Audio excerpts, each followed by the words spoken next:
మీ కలలన్నీ సాకారమైన చోట తెల్లాపూర్లో వజ్ర west city. ORR exit 2కి 2, ఫైనాన్షియల్ డిస్ట్రిక్ట్ కి 10 నిమిషాల దూరంలో. 17 ఎకరాల్లో 78% ఓపెన్ స్పేస్, 38 ఫ్లోర్లు, 6 టవర్లు, 2.5, 3, 4 బెడ్రూమ్ ఫ్లాట్స్.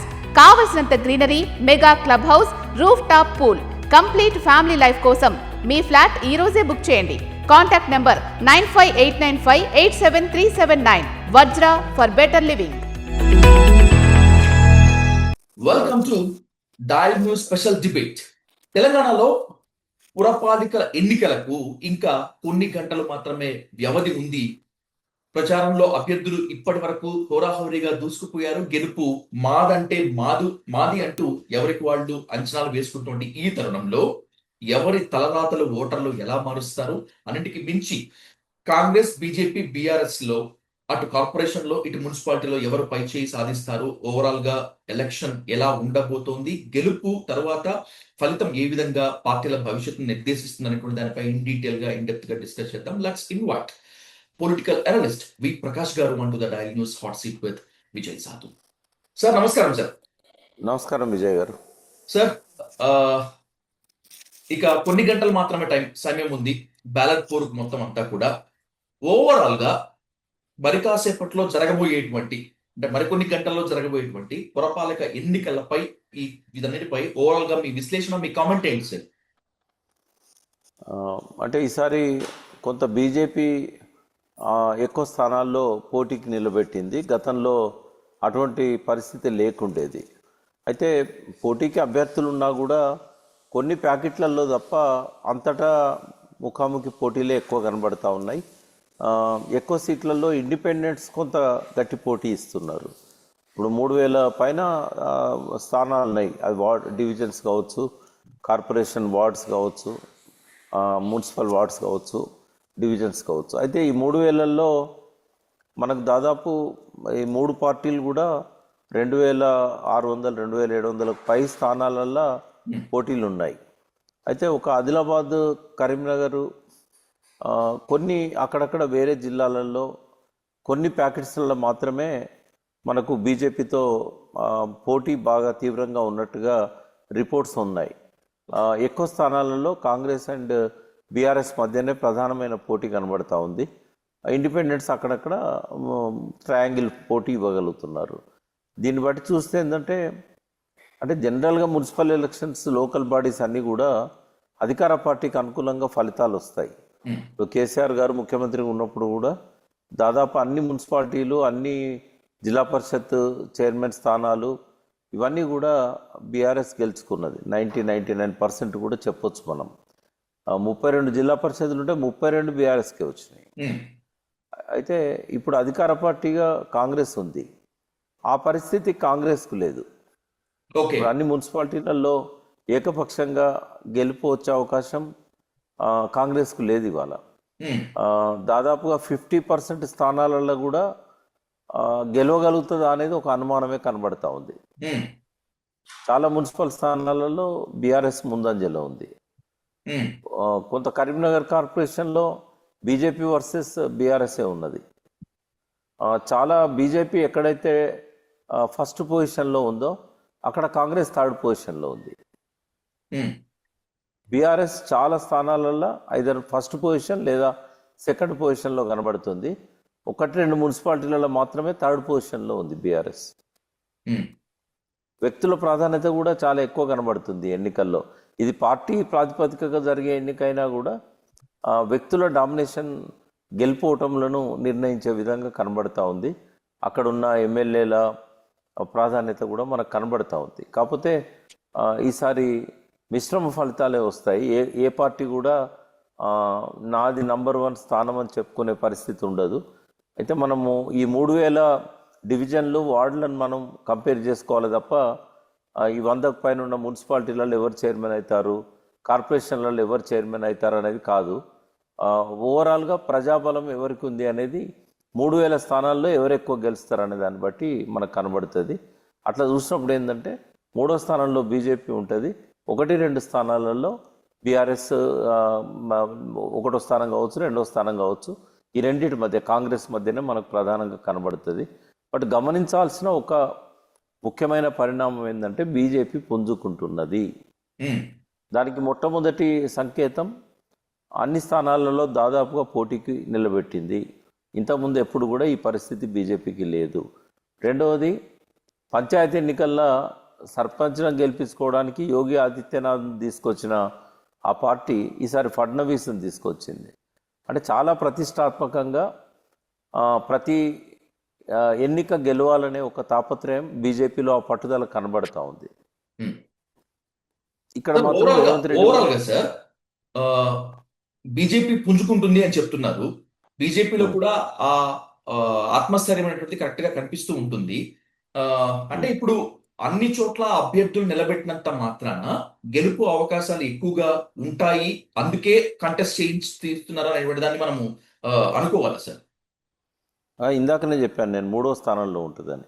ఉమ్, అవును. అంటే కనీసం వాళ్లకు 1000 స్థానాలు కూడా వచ్చే పరిస్థితి లేదు 3000లో. ఓకే. దాదాపు 400, 500, 400 వస్తే చాలా ఎక్కువ.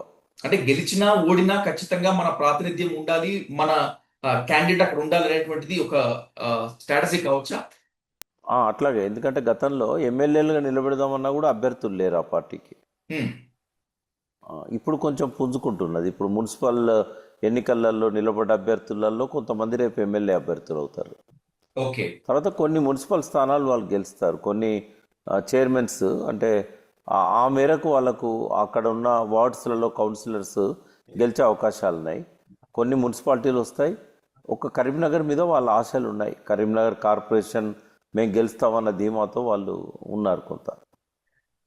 అంటే కరీంనగర్ కార్పొరేషన్ కనుక బీజేపీ గెలుచుకుంటే కాంగ్రెస్ బీఆర్ఎస్ వైఫల్యము వాళ్ళిద్దరి మధ్య, అంటే లుకలుకలు సరైన పోల్ మేనేజ్మెంట్ లేకపోవడం వల్ల బీజేపీ గెలిచే ఛాన్సెస్ ఎక్కువ ఉంటాయా ప్రకాష్ గారు, లేకపోతే బీజేపీ సొంత బలం అక్కడ పెరిగిందా?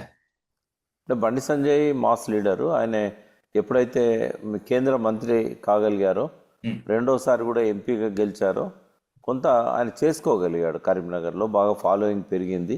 ఆయన ఒక మామూలు కౌన్సిలర్ నుంచి రాజకీయాల్లోకి వచ్చిన వ్యక్తి కాబట్టి ఆయనకున్న పర్సనల్ ఇమేజ్, ఆ మాస్ క్యారెక్టర్ ఏదైతే ఉన్నదో ఆయన పెంచుకోగలిగారు. అంటే కరీంనగర్ కార్పొరేషన్లో ఖచ్చితంగా బీజేపీకి బలం ఎక్కువగా చేకూరిందని చెప్పొచ్చు మనం. కాబట్టి వాళ్ళు కార్పొరేషన్ లీడ్ చేయగలుగుతారు అనేది ఒకటి కనబడతా ఉంది అక్కడ. బట్ బీఆర్ఎస్ మాత్రం గట్టి పోటీ ఉంది. గంగుల కమలాకర్ గారు కానీ అక్కడ ఉన్న బీఆర్ఎస్ లీడర్స్ కానీ గట్టిగా ఫైట్ ఇస్తున్నారు. కాంగ్రెస్ అనేది అక్కడ 3rd ప్లేస్లో ఉంది, ఒక నామమాత్ర పాత్రే. అయితే ఒకవేళ ముస్లిం సపోర్టు బీఆర్ఎస్కి వచ్చింది అనుకోండి, బీజేపీని రానియకుండా ఆపడానికి వాళ్ళు ఏం చేస్తారంటే, కాంగ్రెస్కే అంటిపెట్టుకొని ఉన్న క్యారెక్టర్ కాదు ముస్లింలది. బీజేపీని ఎవరు ఓడగొడతారు, ఎవరు గట్టిగా పోటీ ఇస్తున్నారు అనే దాన్ని బట్టి వాళ్ళకి సపోర్ట్ ఉంటుంది. ఒకవేళ వన్ సైడ్గా ముస్లిం ఓట్లు అన్నీ కూడా కరీంనగర్లో చాలా ఎక్కువ ఉంటాయి. ముస్లిం ఓట్స్ చాలా డివిజన్స్ను ప్రభావితం చేయగలిగే స్థానంలో ముస్లిమ్స్ ఉన్నారు. కాబట్టి బీఆర్ఎస్కు వన్ సైడ్ కనుక వాళ్ళు సపోర్ట్ చేస్తే బీజేపీ రాకపోవచ్చు అక్కడ. అంటే కార్పొరేషన్ ఎప్పటిలాగానే మళ్ళీ 3వసారి కూడా బీఆర్ఎస్ ఖాతాలోకి వచ్చే అవకాశం ఉంటుంది. సార్, ఓవరాల్ గా ఇందాక మీరు చెప్పినట్లు లోకల్ బాడీ ఎలక్షన్స్, స్థానిక సంస్థల ఎలక్షన్స్ ఎప్పుడు కూడా అధికార పార్టీకి అనుకూలంగానే ఉంటాయి. కానీ ఎందుకో ఈసారి కాంగ్రెస్ లో మేకపోతు గాంభీర్యమే తప్పితే ద ఒరిజినల్ స్పిరిట్ కనిపించడం లేదు అని చెప్పి మీలాంటి మేధావులు, ప్రజాస్వామికవాదులు చెప్తూ ఉన్నారు.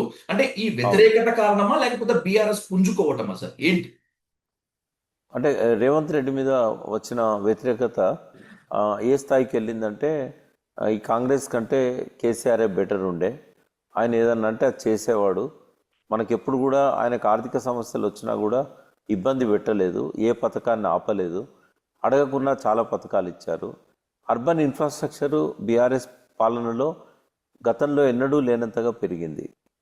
ఇప్పుడు ప్రతి జిల్లా హెడ్ క్వార్టర్లో ఇవాళ కలెక్టర్ ఆఫీసులు, వివిధ రకాల కార్యాలయాలు, తర్వాత ప్రతి జిల్లాలో మెడికల్ కాలేజీ, ప్రభుత్వ రంగంలో ఇట్లా మనం డ్రైనేజ్ వ్యవస్థ కావచ్చు, లేకుంటే మంచినీటి వ్యవస్థ కావచ్చు, మిషన్ భగీరథ ద్వారా ఇంటింటికి నీళ్లు రావడం కావచ్చు, 24 గంటల కరెంటు కావచ్చు, ఎక్కడ ఏ విషయాలలో చూసినా కూడా బీఆర్ఎస్ చేసిందే ఇప్పటికీ కూడా కంటిన్యూ అవుతూ ఉన్నది. కొత్తగా అదనంగా రేవంత్ రెడ్డి గారు వచ్చాక ఏ రకమైన నిధులు కూడా ఈ మున్సిపల్ కార్పొరేషన్లకు కానీ మున్సిపాలిటీలకు కానీ రాలేదు. వాళ్ళు మీరేం డెవలప్ చేశారు కొత్తగా అని ప్రజలు ప్రశ్నిస్తే చెప్పుకోవడానికి ఏది లేదు వాళ్ళ దగ్గర. వాళ్ళు ఎంతసేపు ఏమంటారంటే కేసీఆర్ ఖజానా ఖాళీ చేశాడు, అంతా ఇట్లా దోచుకున్నాడు, అది ఇది ఇది అని చెప్తారు. బట్ మరి దోచుకుంటే కేసులు ఎందుకు పెట్టకూడదు? దోచుకుంటే ఎవరు పట్టుకోగా అద్దన్నారు. దాదాపు రెండు సంవత్సరాల 3 నెలలు గడిచింది. మరి దోచుకున్న సొమ్మును బయటకు ఎందుకు కక్కియట్లేదు? దోచుకుంటే కేసులు ఎందుకు పెట్టట్లేదు? దోచుకున్నట్టుగా ఆధారాలు ఎందుకు బయట పెట్టట్లేదు? ఈ ప్రజల్లో ఏంటంటే రేవంత్ రెడ్డి చెప్పేదంతా అబద్ధము. ఎందుకు పట్టుకోలేకపోతున్నారు వీళ్ళు? కేంద్రంలో మోడీ ఉన్నాడు, ఇక్కడ కాంగ్రెస్ ఉంది. మరి బీఆర్ఎస్ నిజంగానే అవినీతికి పాల్పడితే కాళేశ్వరంలో 1,00,000 కోట్లు తింటే మరి ఎందుకు పట్టుకోలేకపోతున్నారు? ఎందుకు విచారణ చేయలేకపోతున్నారు? ఎందుకు ఛార్జ్ షీట్స్ ఫైల్ చేయలేకపోతున్నారు? ఇది చర్చ జరుగుతూ ఉంది. తర్వాత ఏ రకంగా చూసినా కూడా మా హామీలు వాగ్దానాలు, అర్బన్లో మహిళలు ఉంటారు, మరి వాళ్ళు 2,500 ఇస్తా అన్నాడు నెలకి. చదువుకునే విద్యార్థులకు కూడా చాలా హామీలు ఇచ్చారు, స్కూటీలని ఇంకా ఇతరత్ర. మరి ఎవరికి ఏమీ ఇవ్వట్లేదు కదా.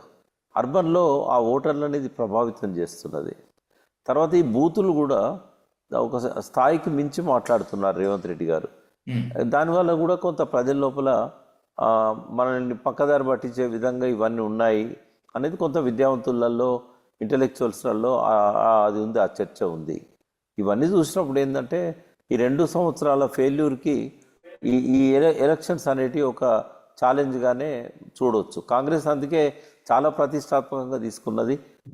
జనరల్గా మున్సిపల్ ఎన్నికలలో సీఎం స్థాయిలో ఉన్న వ్యక్తులు ప్రచారానికి పోరు. బట్ ఇవాళ ఆయన చాలా మున్సిపాలిటీలు ప్రతిపక్ష నాయకుల కంటే ఎక్కువగా ముందే రంగంలోకి దిగి అన్నీ కవర్ చేసే ప్రయత్నం చేశాడు. అన్ని జిల్లాల్లో కూడా దాదాపుగా ఆయన మీటింగ్స్ పెట్టడం, ఇదంతా చూసినప్పుడు ఏంటంటే ఇది ఆయన పాలనకు ఒక ఛాలెంజ్. కాబట్టి రేపు ఫలితాలు కనుక సరిగా రాకపోతే కాంగ్రెస్లో రెడీగా ఉన్నారు ఆయన క్యాబినెట్లో ఉన్న వాళ్ళే కాల్బట్టి లాగడానికి. చాలామంది ఆశావాహులు వాళ్ళు ఎదురు చూస్తున్నారు. కాబట్టి ఇట్లాంటి వాతావరణంలో ఆయన గెలుపు అనేది ఒక లక్ష్యంగా పెట్టుకొని పనిచేశారు. చూడాలి మరి ప్రజల్లో ఎట్లాంటి సంకేతాలు ఉన్నాయి. రేపు వాళ్ళు నిజంగానే కాంగ్రెస్ను క్షమిస్తారా, లేకుంటే సమయం ఇస్తారా, లేకుంటే తప్పులు చేస్తారని శిక్షిస్తారా? ఇది రేపు మనకు 13వ తేదీ నాడు వెల్లడవుతుంది. Once again, thank you much more, sir. Thank you.